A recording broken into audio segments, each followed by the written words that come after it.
अप्रैल 2020 में मुझे कलीसिया की उपयाजक के रूप में सेवा करने के लिए चुना गया। शुरू में तो मैं काफ़ी घबराई हुई और चिंतित थी कि कहीं मेरा प्रदर्शन खराब न हो, लेकिन भाई बहनों की मदद और समर्थन से मैंने धीरे धीरे कुछ सिद्धांत समझ लिए और थोड़ा बहुत काम कर पाने योग्य हो गई। फिर मुझे कलीसिया अगुआ बना दिया गया और मैं दूसरे कामों की देखरेख भी करने लगी। मेरे वरिष्ठ अगुआ कभी कभी मेरी काफ़ी तारीफ भी करते, जैसे वह कहते कि मुझे काम सौंपकर वह निश्चिंत हो जाते हैं, जबकि वही काम दूसरों को दिए जाने पर उन्हें उसकी देखरेख करनी पड़ती है। इससे मुझे लगता कि मैं काफ़ी अच्छा कर रही हूँ। बाद में क्रिस्टोफर नाम के एक भाई को कलीसिया अगुआ चुना गया, जिसका सिंचन मैंने किया था। क्रिस्टोफर औसत काबिलियत का इंसान था, लेकिन उसे सुसमाचार का प्रचार करना पसंद था और अच्छे परिणाम हासिल करता था। उसके चयन से मैं खुश थी, क्योंकि यह मेरी काबिलियत दर्शाता था। मैंने ही उसका सिंचन कर उसे विकसित किया था। जून 2022 की शुरुआत में सुसमाचार के काम की जांच के लिए मेरा एक गांव में जाना हुआ। सुरक्षा कारणों से क्रिस्टोफर खुद नहीं जा पाया, लेकिन मुझसे ऑनलाइन जुड़ा रहा। वह मुझसे गांव में मेरी स्थिति के बारे में पूछता। इससे हमें समस्याएं पहचानने और तुरंत उन्हें हल करने में मदद मिलती। लेकिन उस समय मुझे लगा कि चूंकि वह आस्था में नया है और अभी अभी अगुआ बना है, तो काम में उतना काबिल नहीं होगा। मैं 2 साल से अगुआ थी और थोड़े बहुत सिद्धांत समझ चुकी थी। इसके अलावा खुद मैंने क्रिस्टोफर का सिंचन किया था, इसलिए मैं उसे अपने साथ नहीं जोड़ना चाहती थी और नहीं चाहती थी कि वह मेरे साथ पर्यवेक्षण का काम करे।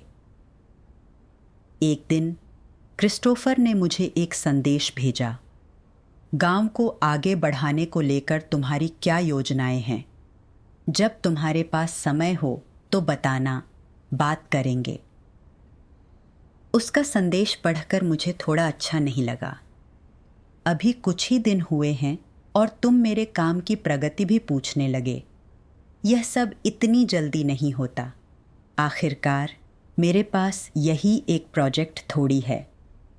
मैं उसके साथ इस मामले पर आगे बात नहीं करना चाहती थी, इसलिए मैंने बस जवाब दिया, मैं अभी अभी आई हूँ और अभी तक योजना बनाना शुरू नहीं किया है।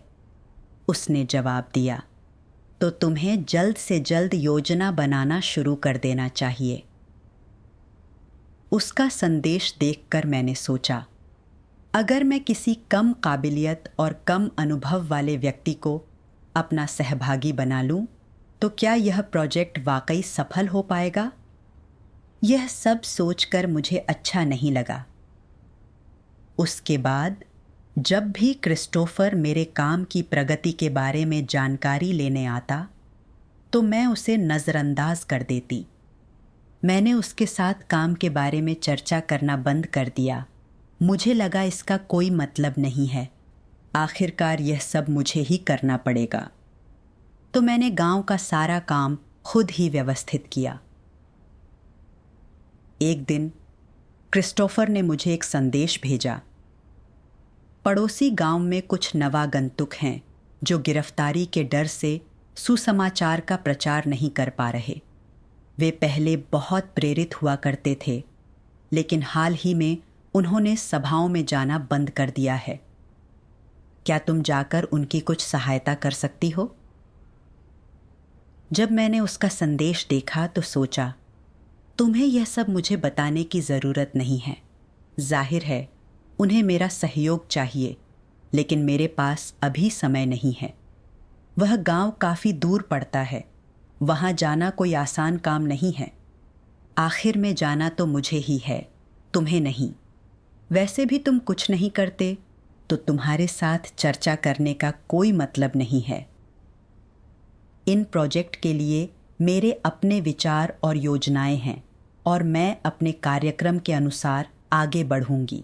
मुझे तुम्हारे मार्गदर्शन और जांच पड़ताल की ज़रूरत नहीं है। तो मैंने जवाब दिया, अभी मेरे पास वहाँ जाने का समय नहीं है। नवागंतुक दिन में काम करते हैं और कार्यक्रम अभी तय नहीं हुआ है। क्रिस्टोफर ने एक लाइन का जवाब लिखा, अच्छा, ठीक है। उस समय मुझे लगा कि वह मेरे कारण विवश महसूस कर रहा है। मेरी जगह कोई और होता तो वह काम के बारे में और पूछताछ करता, लेकिन मेरे जवाब देने के बाद उसने ऐसा करने की हिम्मत नहीं की। उसके बाद मैंने क्रिस्टोफर के साथ काम पर चर्चा करना बंद कर दिया। वह जब भी मुझसे मिलने की बात करता तो मैं कह देती, मैं अभी दूसरे कामों में व्यस्त हूँ, जब समय होगा मिल लेंगे। यहाँ तक कि जब मेरे पास खाली समय होता तो भी मैं उससे बात नहीं करती थी और दूसरे काम करती रहती। धीरे धीरे जिन 3 टीमों की मैं देख रेख कर रही थी, उनके भाई बहन सौहार्दपूर्ण ढंग से काम नहीं कर पा रहे थे। वे बस अपने अपने स्तर पर काम करते और शायद ही कभी एक दूसरे से चर्चा करते थे। बाकी कलीसियाओं की तुलना में हमारी सभाओं के दौरान माहौल बेजान सा रहता था और हमें अपने सुसमाचार कार्य में अच्छे परिणाम नहीं मिल रहे थे। उस समय मुझे इस बात का थोड़ा एहसास था, यह जानते हुए कि यह समस्या मेरी गलती है, लेकिन मैंने अपने लिए बहाने बनाए। मैं कहती कि मैं उसे सहभागी बनाने से बच नहीं रही थी। बात सिर्फ इतनी है कि मेरे पास और भी काम थे और उसके साथ चर्चा करने का मेरे पास ज़्यादा समय नहीं था। उसके बाद मैंने अपना काम करना जारी रखा। एक बार क्रिस्टोफर ने मुझे 3 टीमों के पर्यवेक्षकों से मिलने के लिए बुलाया ताकि हम अपने कामों में आने वाली समस्याओं का सार निकालकर संगति कर सकें। परमेश्वर के वचनों का संदर्भ देते हुए क्रिस्टोफर ने कहा, परमेश्वर के वचन कहते हैं कि जब हमारे कामों में रुकावट आए तो हमें थोड़ा रुककर ऐसे मुद्दों का सार लेना चाहिए और किसी भी विचलन को पहचानना चाहिए। फिलहाल हम सामंजस्यपूर्ण ढंग से सहभागी नहीं हो रहे हैं। हर कोई अपने हिसाब से काम कर रहा है। हम एक मत नहीं हैं और हमने सही मायने में भाई बहनों का साथ नहीं दिया है, जिसके कारण हमारे काम की प्रगति रुक गई है। हमें आगे बढ़ते हुए काम को अच्छी तरह से करने के लिए अधिक संवाद और चर्चा करनी चाहिए और मिलकर काम करना चाहिए। उसने और बाकी लोगों ने अभ्यास के अच्छे तरीकों पर भी संगति की, जिन्हें अन्य कलीसियाओं ने अपनाया है, लेकिन मुझे सुनने का मन नहीं हुआ और मैं अपने तरीके से अभ्यास करती रही। नतीजा यह हुआ कि जो काम मेरी देखरेख में था, 3 महीने तक उससे कोई परिणाम नहीं निकला। एक दिन जिस गांव में मैं रह रही थी, वहां के 5 अधिकारी मुझसे जवाब तलब करने आए। मेरे फ़ोन की तलाशी लेने की कोशिश की और मुझे चेतावनी दी कि अगर उन्होंने मुझे गांव में सुसमाचार का प्रचार करते हुए पकड़ लिया तो वे मुझे जिला सरकार के पास भेज देंगे और फिर वहीं मेरे साथ निपटेंगे। इस सब से मुझे झटका लगा और मैं सोचने लगी, ऐसा क्यों हुआ? पिछले कुछ महीनों में मुझे अपने काम में खराब नतीजे मिले थे और क्रिस्टोफर के साथ काम के बारे में मैंने कोई चर्चा नहीं की थी। क्या परमेश्वर इस स्थिति के ज़रिए मुझे इन असफलताओं से सबक लेने के लिए चेता रहा है? अगर मैंने अपने मुद्दों पर चिंतन कर सुधार नहीं किया तो शायद मैं इस कर्तव्य को ज़्यादा समय तक नहीं कर पाऊंगी। अगस्त के अंत में एक दिन मैंने कुछ सहकर्मियों से ऑनलाइन मुलाकात कर चर्चा की कि क्या मुझे वह गांव छोड़ देना चाहिए। एक टीम अगुआ ने मुझसे पूछा, पिछले 3 महीनों में तुम्हें उस गांव से कोई परिणाम नहीं मिला है, उसकी वजह तुम्हें क्या लगती है? मैंने कहा, कह नहीं सकती। फिर टीम अगुआ ने कहा, क्या तुम्हें इस मुद्दे पर थोड़ा विचार नहीं करना चाहिए? भाई बहनों का कहना है कि तुम मनमाने ढंग से काम करती हो और दूसरों को भागीदार नहीं बनाती। जब वे काम को लेकर चर्चा के लिए तुम्हें बुलाते हैं तो तुम उपलब्ध नहीं रहती। हमने तुम्हें भाई बहनों को प्रेरित करने और सुसमाचार के काम को बढ़ावा देने के लिए इस गांव में भेजा था, लेकिन तुम प्रभावी नहीं रही हो। एक अन्य टीम अगुआ ने कहा, अगर तुमने वह काम नहीं किया जो तुम्हें सौंपा गया था तो तुम्हें वापस आ जाना चाहिए। मेरा चेहरा लाल पड़ गया और उसकी हर बात मेरे दिल पर घूंसे की तरह लग रही थी। उस पल जैसे मैं किसी कोने में दुबक जाना चाहती थी। मुझे लगा मेरे साथ नाइंसाफ़ी हुई है। मैं यह काम करने से पूरी तरह इनकार नहीं कर रही थी और सारी गलती मेरी नहीं थी कि हमें नतीजे नहीं मिल रहे थे। सरकार हमें बहुत सता रही थी और मैं बाकी परियोजनाओं की भी प्रभारी थी। वे ऐसा कैसे कह सकते हैं कि मैंने वह नहीं किया जो मुझे करना चाहिए था? टीम अगुआ ने पूछा कि क्या मेरे पास कोई आइडिया है, लेकिन मुझसे कुछ कहते नहीं बना। मैंने बस इतना कहा, तो फिर मैं वापस चली जाऊंगी। और मैंने जल्दी से कॉल ख़त्म कर दी। फ़ोन रखकर मैं बिस्तर पर पड़ गई और फूट फूट कर रोने लगी। मेरे दिमाग में बार बार टीम अगुआ की बातें घूम रही थीं। अगर तुमने वह नहीं किया जो तुम्हें करना चाहिए था, तो तुम अभी तक वहाँ क्या कर रही हो? अगर तुमने वह काम नहीं किया जो तुम्हें सौंपा गया था, तो तुम्हें वापस आ जाना चाहिए। सोच सोचकर मैं नकारात्मक हो गई। अगले कुछ दिनों तक मैं लगातार परमेश्वर से प्रार्थना करती रही। मेरे अगुआ ने मेरे साथ संगति की और मेरा साथ दिया। इससे मुझे अपने विचारों को शांत करने और उस दौरान अपनी स्थिति पर चिंतन करने का मौका मिला। मैंने सोचा, मैं हाल ही में सब कुछ अपने आप कर रही हूँ। मैंने क्रिस्टोफर को नीची नज़रों से देखा और उसके साथ काम पर कोई चर्चा नहीं की। जब भी उसने मुझसे काम पर चर्चा करनी चाही, तो मैंने हमेशा कहा कि मैं व्यस्त हूँ। दरअसल मैं चाहती ही नहीं थी कि वह मेरे काम में हिस्सेदार बने। मैं साफ तौर पर अपने भ्रष्ट स्वभाव में फंसकर काम में देरी कर रही थी, लेकिन जब काट छांट हुई तो मैंने पलटवार किया। मैं एकदम विवेक शून्य हो गई थी। मैंने भाई बहनों की बातों पर विचार किया जो कह रहे थे कि मैं मनमाने ढंग से काम करती थी और दूसरों के साथ काम पर चर्चा नहीं करती थी। यह एक बहुत गंभीर समस्या थी। तो मैंने परमेश्वर के वचनों का एक प्रासंगिक अंश खोजकर पढ़ा। सर्वशक्तिमान परमेश्वर कहता है, ऊपर से लग सकता है जैसे कुछ मसीह विरोधियों के सहायक या साझेदार होते हैं, लेकिन तथ्य यह है कि कुछ घटित होने पर दूसरे लोग चाहे जितने भी सही हों, मसीह विरोधी उनकी बात कभी नहीं सुनते।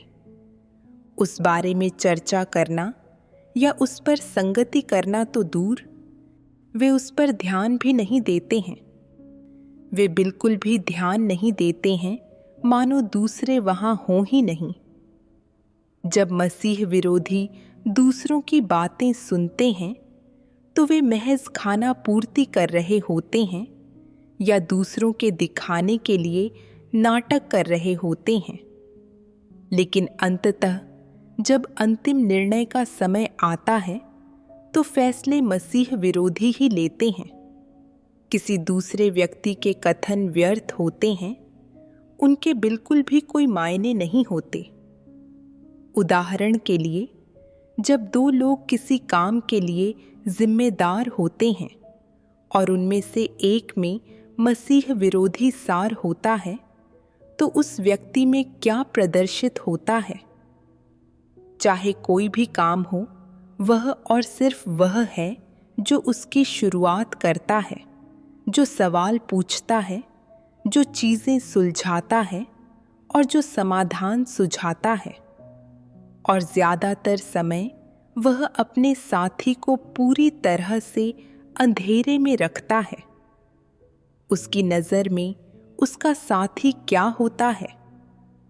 उसका सहायक नहीं, बल्कि सिर्फ सजावट का सामान।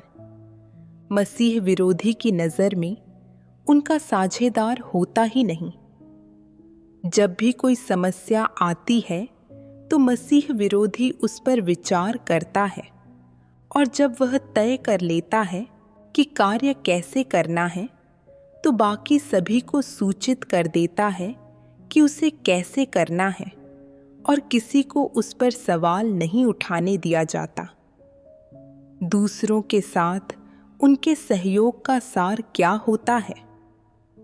मूल रूप से यह अपनी बात मनवाना, समस्याओं पर किसी और के साथ चर्चा न करना, काम की अकेले जिम्मेदारी लेना और अपने सहयोगियों को सजावटी सामान में बदलना है।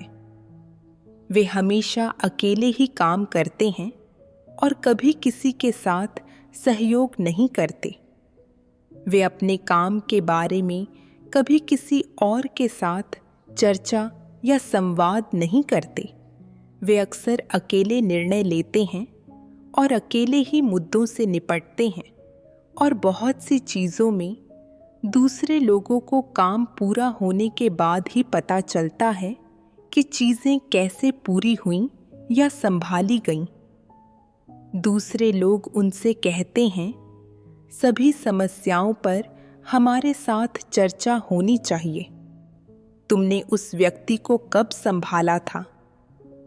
तुमने उसे कैसे संभाला? हमें इसके बारे में कैसे पता नहीं चला? वे न तो कोई स्पष्टीकरण देते हैं और न ही इस पर कोई ध्यान देते हैं। उनके लिए उनके साथियों का कोई उपयोग नहीं है और वे सिर्फ सजावट की वस्तुएं हैं। जब कुछ घटित होता है तो वे उस पर विचार करते हैं, अपना मन बनाते हैं और जैसा भी चाहें वैसा ही करते हैं। उनके आसपास चाहे जितने भी लोग हों, ऐसा लगता है मानो वे लोग वहाँ हों ही नहीं। मसीह विरोधी के लिए वे लोग हवा की तरह अदृश्य होते हैं। इसे देखते हुए क्या दूसरों के साथ उसकी साझेदारी का कोई असली पहलू भी है? बिल्कुल नहीं। वह बस बेमन से काम करता है और एक भूमिका निभाता है। दूसरे उससे कहते हैं, जब तुम्हारे सामने कोई समस्या आती है तो तुम बाकी सबके साथ सहभागिता क्यों नहीं करते? वह उत्तर देता है, वे क्या जानते हैं? मैं टीम अगुआ हूं, निर्णय मुझे लेना है। दूसरे कहते हैं, और तुमने अपने साथी के साथ संगति क्यों नहीं की? वह जवाब देता है, मैंने उनसे कहा था, उनकी कोई राय नहीं थी।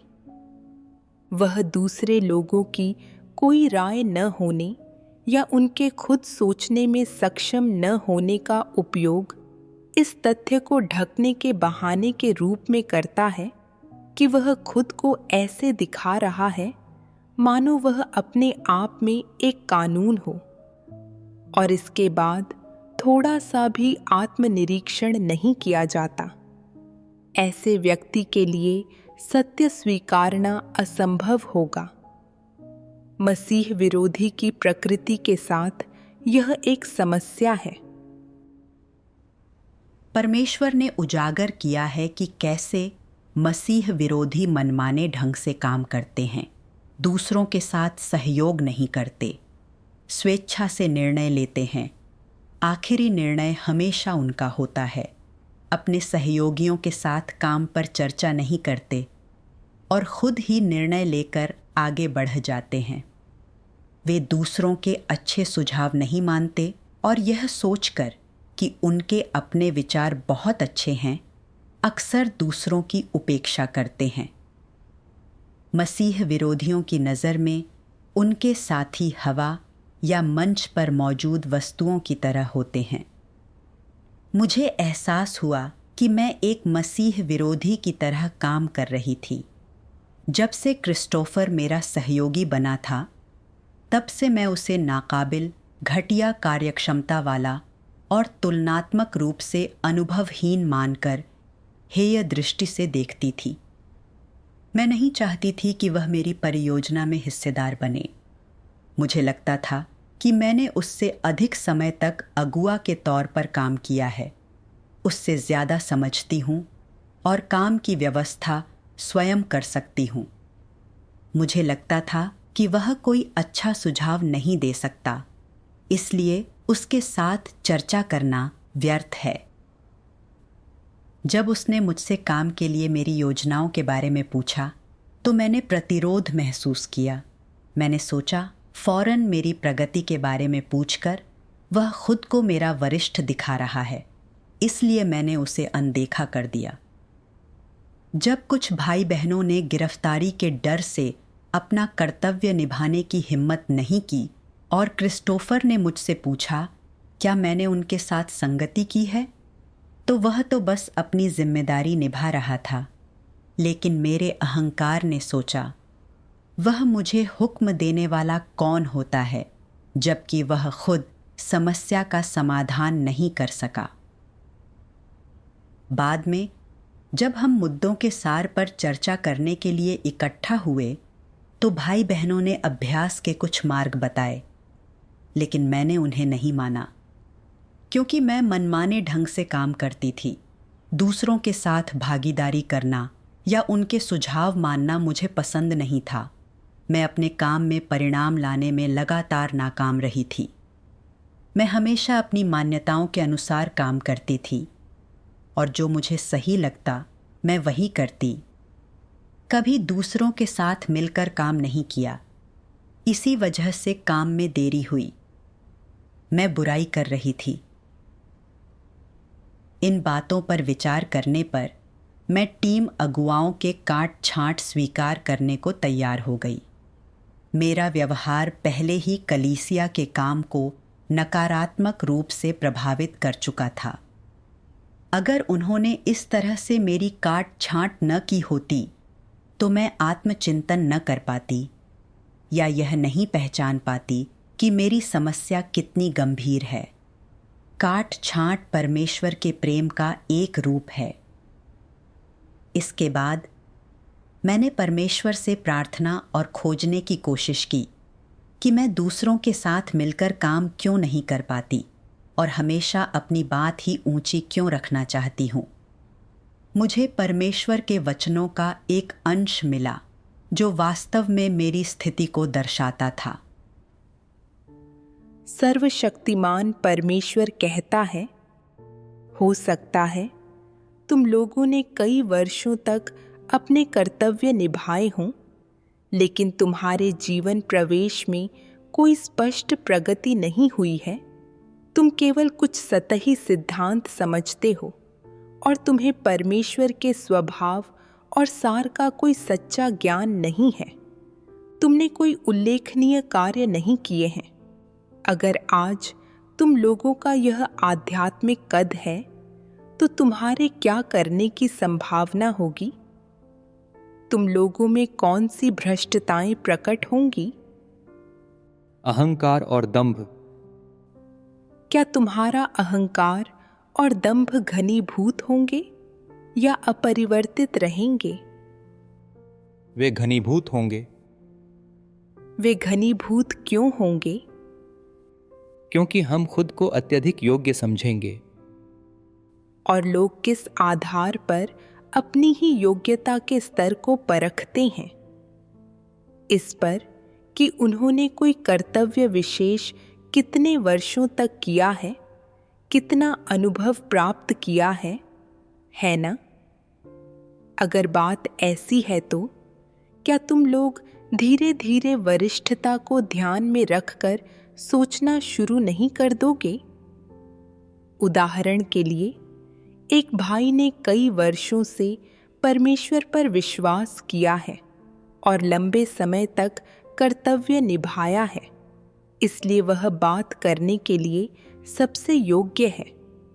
एक बहन को यहाँ कुछ ही समय हुआ है और हालांकि उसमें थोड़ी क्षमता है, पर उसे यह कर्तव्य निभाने का अनुभव नहीं है और उसे परमेश्वर पर विश्वास किए लंबा समय नहीं हुआ है, इसलिए वह उसके बारे में बात करने के लिए सबसे कम योग्य है।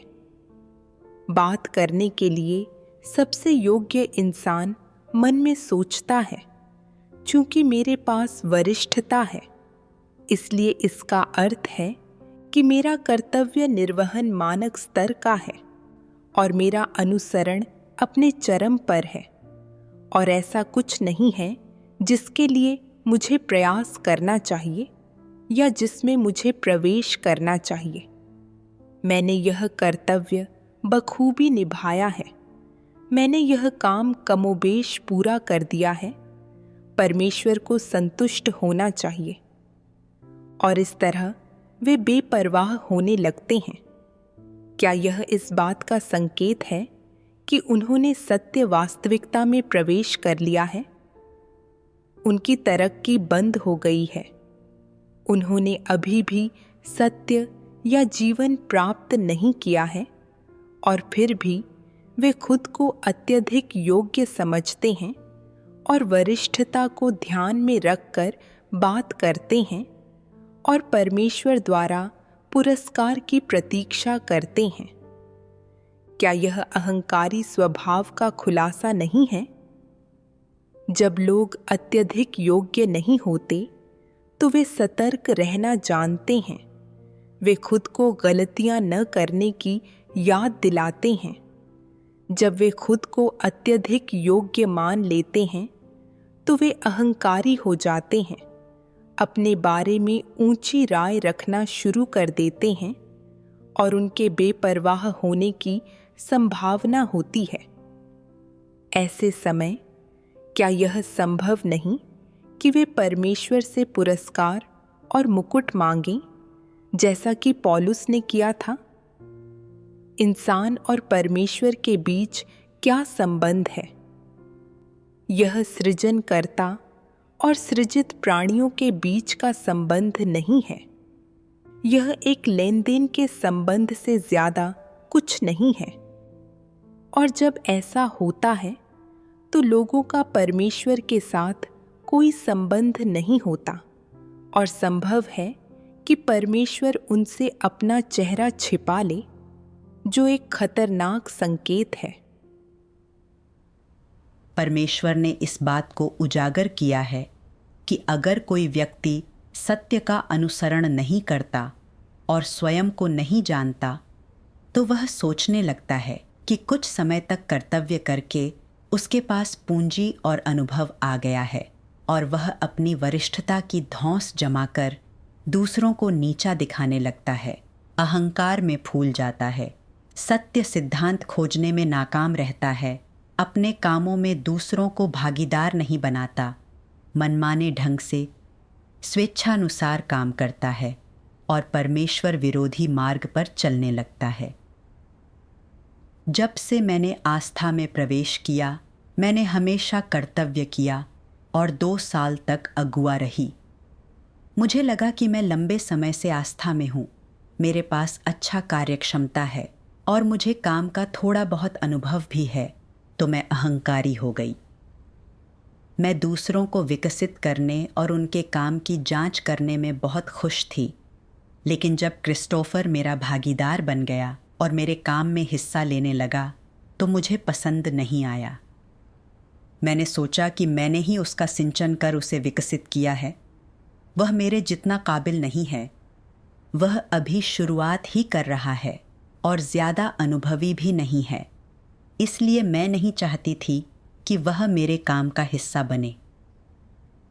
जब उसने मुझसे पूछा कि क्या मैं नवागंतुकों की सहायता कर रही हूँ और मेरा आगे का कार्यक्रम क्या है, तो मैं परेशान हो गई और मैं उसे अनमने ढंग से जवाब देने लगी।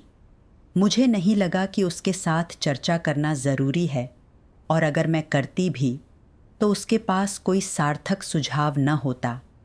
मैंने सोचा कि मैं उसके बिना ही काम कर सकती हूँ, तो मैंने उसके साथ चर्चा या भागीदारी नहीं की और ज़्यादातर फैसले और व्यवस्थाएं खुद ही की। मेरे लिए वह एक कठपुतली भर था। परमेश्वर चाहता है कि हम अपने कामों में दूसरों को भागीदार बनाएं। यह हमारे कर्तव्यों को करने का एक मुख्य सिद्धांत है, लेकिन मैंने परमेश्वर की अपेक्षाओं और उसके घर के सिद्धांतों की अनदेखी की। मुझे हमेशा लगता था कि मैं अपने आप में खुश हूँ, अपना काम खुद कर सकती हूँ और मुझे किसी और की भागीदारी की ज़रूरत नहीं है। मुझे लगता था कि मैं यह सब अकेले संभाल सकती हूँ और मुझे अपने काम की निगरानी करने वाले की ज़रूरत नहीं है।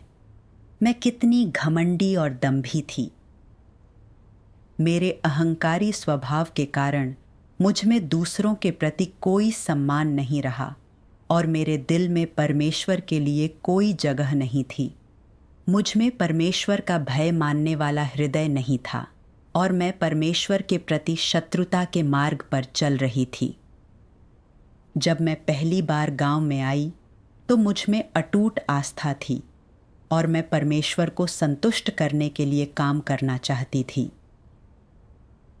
मैंने कभी नहीं सोचा था कि चीज़ें इस तरह से होंगी। मैं इतनी अहंकारी और संवेदन शून्य कैसे हो सकती थी? मुझे इस बात का ज़रा भी एहसास नहीं था कि मैं गलत रास्ते पर चल रही हूँ। अगर मेरा रवैया ऐसा ही रहता तो मैं मसीह विरोधी बनकर परमेश्वर के काम में बाधा डालती और अंततः परमेश्वर द्वारा उजागर कर हटा दी जाती। उसके बाद मेरी आस्था का जीवन समाप्त हो जाता। यह सब सोचकर मुझे थोड़ा डर लगा और मैंने मन ही मन परमेश्वर से प्रार्थना की, हे परमेश्वर, मैंने कलीसिया का काम बाधित किया है।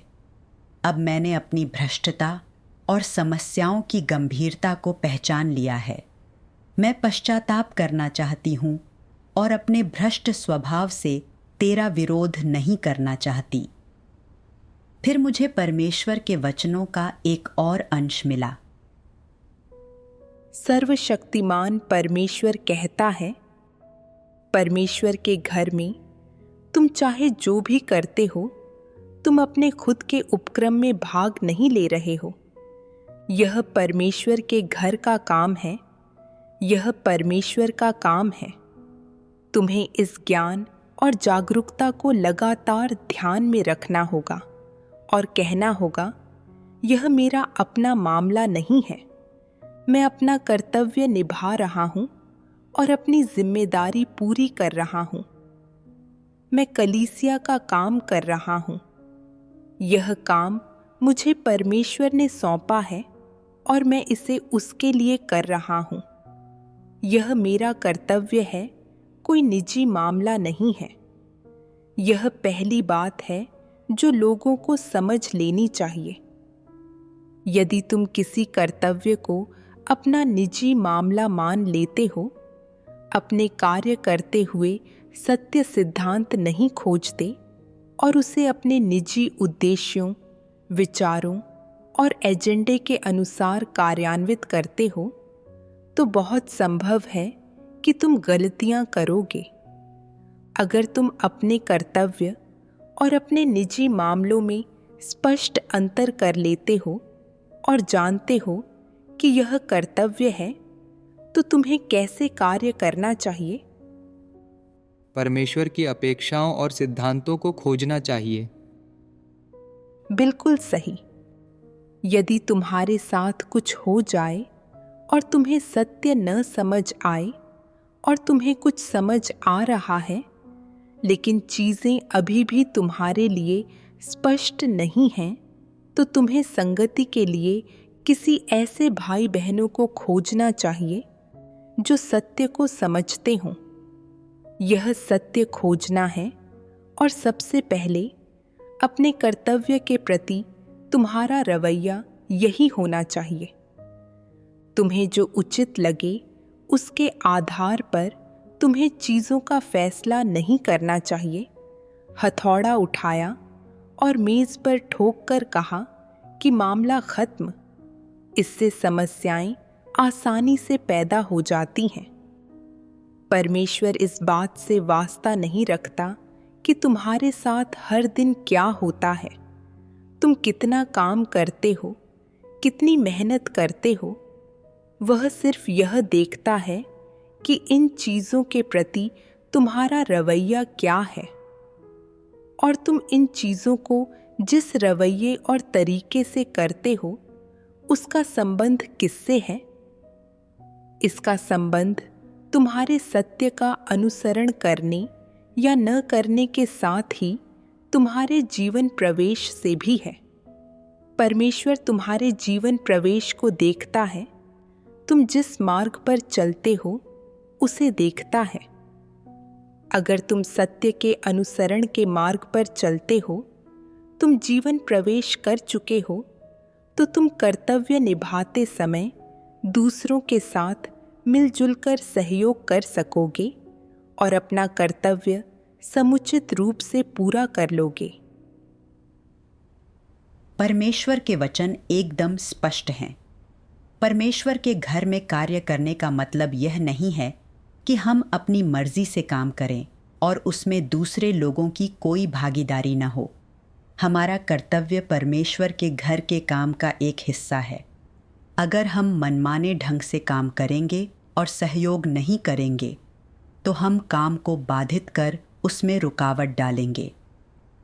मैंने यह भी जाना कि परमेश्वर लोगों को इस आधार पर नहीं तौलता कि वे कितने समय से आस्था में हैं, उन्होंने कितना काम किया है या उन्हें अपने कार्य का कितना अनुभव है, बल्कि वह देखता है कि सत्य के प्रति उनका दृष्टिकोण क्या है और क्या वे अपना कर्तव्य करने में सत्य का अनुसरण करने के मार्ग पर चलते हैं।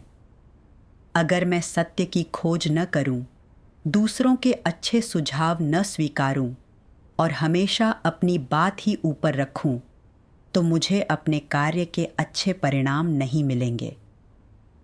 मैंने हमेशा अपनी कथित काबिलियत को, कुछ समय तक अगुआ बनने को और अपने अनुभव को पूंजी के रूप में लिया।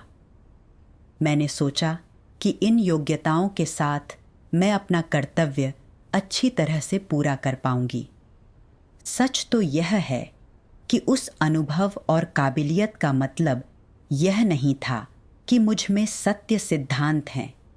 वे उपकरण मात्र थे जिनका मैं अपने कर्तव्य में उपयोग कर सकती थी।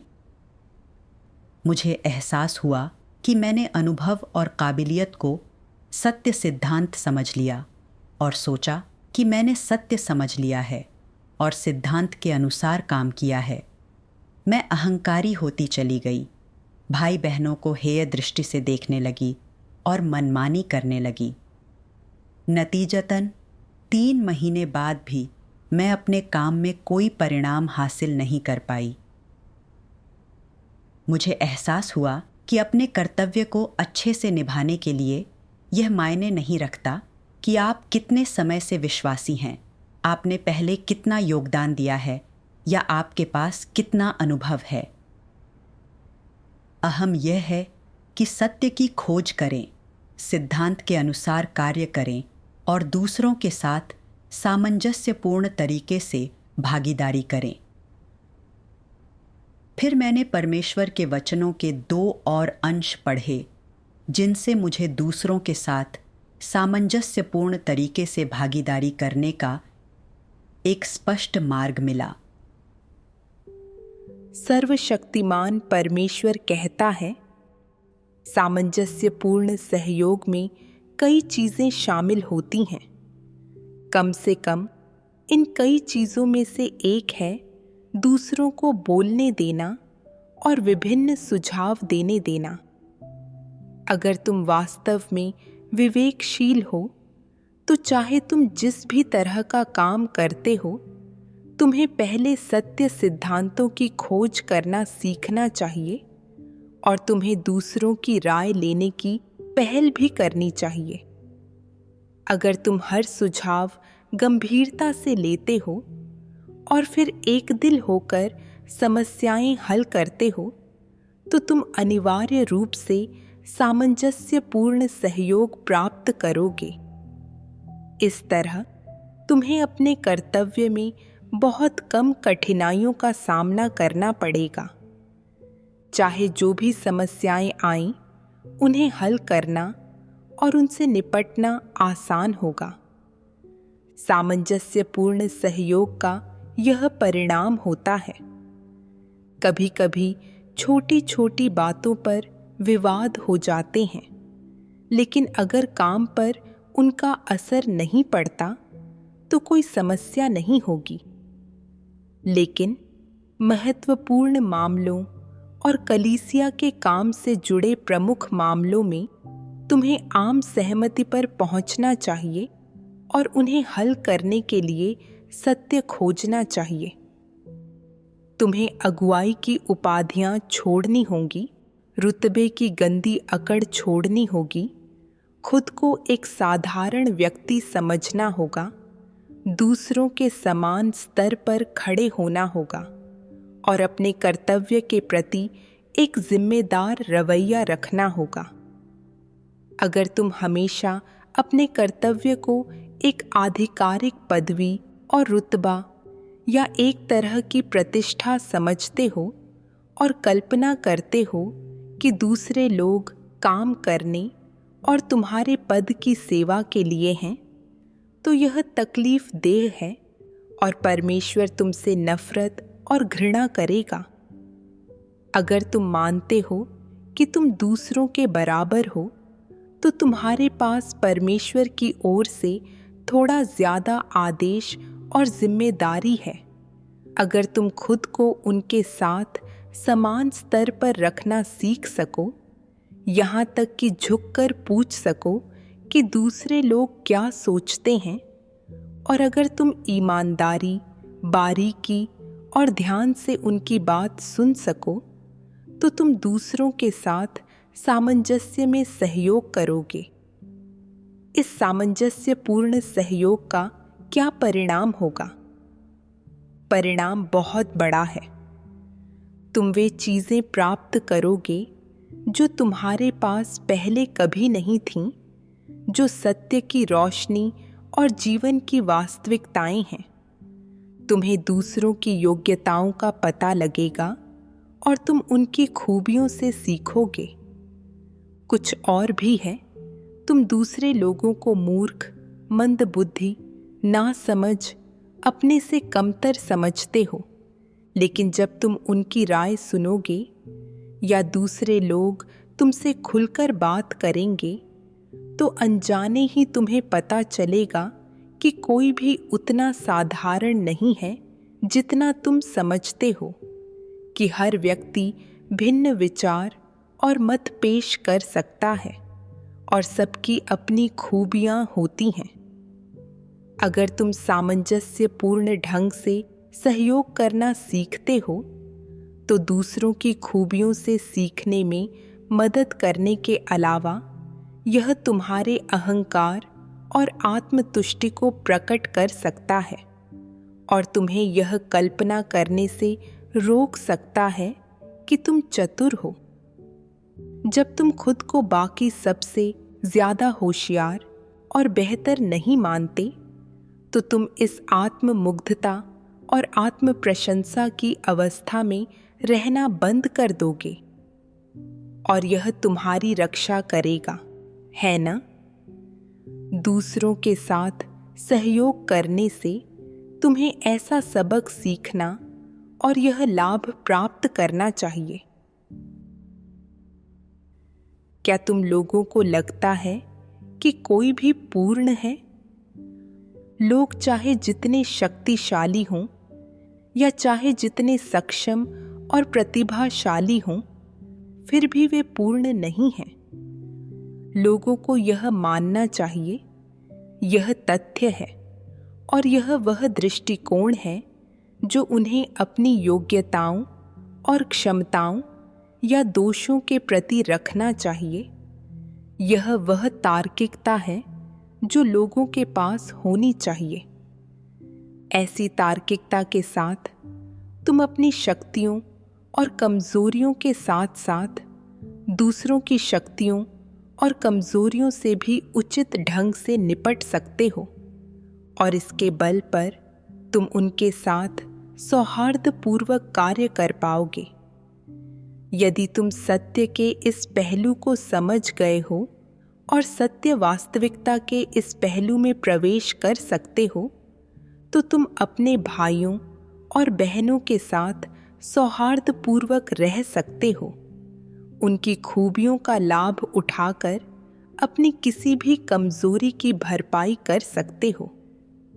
इस प्रकार तुम चाहे जिस कर्तव्य का निर्वहन कर रहे हो या चाहे जो कार्य कर रहे हो, तुम सदैव उसमें श्रेष्ठतर होते जाओगे और परमेश्वर का आशीष प्राप्त करोगे। परमेश्वर के वचनों से मुझे अभ्यास का पाठ मिला। इन साझेदारी में हम सबको एक ही स्तर पर होना चाहिए और उनकी बातें ध्यान से सुननी चाहिए और जो बात समझ न आए उसके बारे में बेझिझक पूछना चाहिए। इस तरह अभ्यास करने से हम भाई बहनों की ताकत का पता लगा सकते हैं और जान सकते हैं कि वे हमसे किन मामलों में ज़्यादा मजबूत हैं। तब हम उन्हें हेय दृष्टि से नहीं देखेंगे और अपने व्यवहार में इतने आत्मतुष्ट और मनमाने नहीं रहेंगे। हमें खुद के बारे में भी स्पष्ट समझ होनी चाहिए और अपने आप को ऊंचे पायदान पर नहीं रखना चाहिए। हमें दूसरों की ताकत को पहचानना चाहिए और उनकी कमजोरियों के प्रति सही रवैया अपनाना चाहिए। जब मैं बतौर अगुआ अपने 2 साल के सेवा कार्य को देखती हूँ तो लगता है कि मैंने सुसमाचार प्रचार का कार्य अच्छे से नहीं किया और उसकी जांच करते समय मुझे सहयोग की आवश्यकता थी। क्रिस्टोफर लंबे समय से आस्था में नहीं था, लेकिन उसने हमेशा सुसमाचार का प्रचार किया, शानदार परिणाम हासिल किए और कई लोगों को आस्था में लाया। सुसमाचार प्रचार करने के मामले में वह ज़्यादा अनुभवी था और मुझे सक्रिय रूप से उसकी मदद लेनी चाहिए थी। इसके अलावा क्रिस्टोफर अपने काम में बहुत जिम्मेदार इंसान था, अपने कार्य का भार वहन करता था, हमारे काम को संक्षेप में बताने के लिए सक्रिय रूप से मुझसे संपर्क करता था और अन्य कलीसियाओं की अच्छी बातों को लागू करता था। मैं उसकी ये अच्छी बातें सीख सकती थी। मैंने सोचा कि कैसे मैं बेहद घमंडी होने के कारण क्रिस्टोफर की खूबियों को पहचान नहीं पाई। मैं उसे हेय दृष्टि से देखती थी। मैं न तो उसके सुझाव स्वीकारती और न ही उसे अपने काम में हिस्सा लेने देती। मैं कुछ नहीं थी, फिर भी मैं इतनी आत्मविश्वासी थी। कितनी शर्मनाक बात है। मुझ में कोई आत्म जागरूकता नहीं थी। अगर मैंने पहले ही क्रिस्टोफर का सहयोग ले लिया होता तो काम में देरी की नौबत नहीं आती। उन सब बातों को सोचकर मुझे बड़ा पछतावा होता है। मेरे पिछले अपराधों की कोई भरपाई संभव नहीं थी, लेकिन मैं आगे बढ़कर अच्छे से अपना कर्तव्य निभाने को तैयार थी। मैं समस्याएं आने पर औरों के साथ चर्चा और संवाद करती, कलीसिया के हितों को प्राथमिकता देती, दूसरों के साथ भागीदारी करना सीखती और मैंने घिसे पिटे रास्ते पर चलना बंद कर दिया। फिर मैंने गांव छोड़ दिया। मुझे अलग अलग प्रोजेक्ट सौंपे गए और एक नया साथी मिला। इस बार मुझे बहन मीना का साथ मिला। मैं अपने कर्तव्यों को अच्छी तरह से निभाने के लिए उसका सामंजस्यपूर्ण साथ पाकर खुश थी।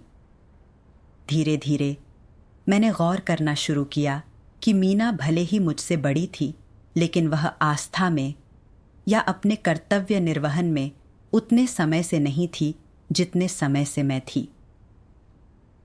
काम की देखरेख और जांच करने के मामले में वह अभी भी कमज़ोर थी। कभी कभी मैं भाई बहनों को उसकी कुछ समस्याओं के बारे में बात करते सुनती। मेरा अहंकारी स्वभाव फिर से सिर उठाने लगा। मुझे लगने लगा कि मैं हमारे काम में मुख्य भूमिका निभा रही हूँ और बहन मीना सिर्फ अभ्यास करने के लिए है।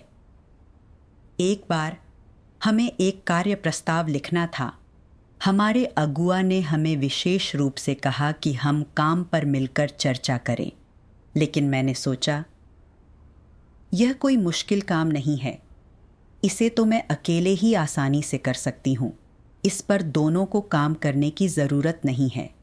ऐसा नहीं है कि मैं यह काम खुद नहीं कर सकती। सभा के बाद मैं अकेले ही काम शुरू करना चाहती थी, लेकिन तुरंत ही मेरे पास मीना का फ़ोन आ गया और मुझे पता था कि वह चर्चा करना चाहेगी। लेकिन मैं ऐसा नहीं करना चाहती थी, इसलिए मैंने फ़ोन ही नहीं उठाया। लेकिन बाद में मुझे थोड़ी ग्लानि हुई। मुझे लगा कि क्रिस्टोफर के साथ मिलकर काम न करने का मेरा अहंकार और अनिच्छा पहले ही काम में बाधा डाल चुके हैं। अगर मैंने अभी भी वही हरकत जारी रखी तो यकीनन काम पर इसका बुरा असर पड़ेगा। मैंने परमेश्वर से प्रार्थना की, हे परमेश्वर, मीना काम पर चर्चा करने के लिए मुझे ढूंढ रही थी, लेकिन मैं अहंकारवश उसके साथ मिलकर काम नहीं करना चाहती थी। हे परमेश्वर, मैं नहीं चाहती कि मनमाने ढंग से काम करके मैं कलीसिया के काम में बाधा डालती रहूं। मेरा मार्गदर्शन कर ताकि मैं अपने अहंकारी स्वभाव में जीने के बजाय मीना के साथ सामंजस्यपूर्ण ढंग से मिलकर काम कर सकूं। तभी मुझे परमेश्वर के वचनों का एक अंश याद आया। परमेश्वर के कार्य के प्रयोजन के लिए, कलीसिया के फायदे के लिए और अपने भाई बहनों को आगे बढ़ाने के वास्ते प्रोत्साहित करने के लिए तुम लोगों को सद्भावपूर्ण सहयोग करना होगा। परमेश्वर के इरादों के प्रति लिहाज दिखाने के लिए तुम्हें एक दूसरे के साथ सहयोग करना चाहिए। एक दूसरे में सुधार करके कार्य का बेहतर परिणाम हासिल करना चाहिए।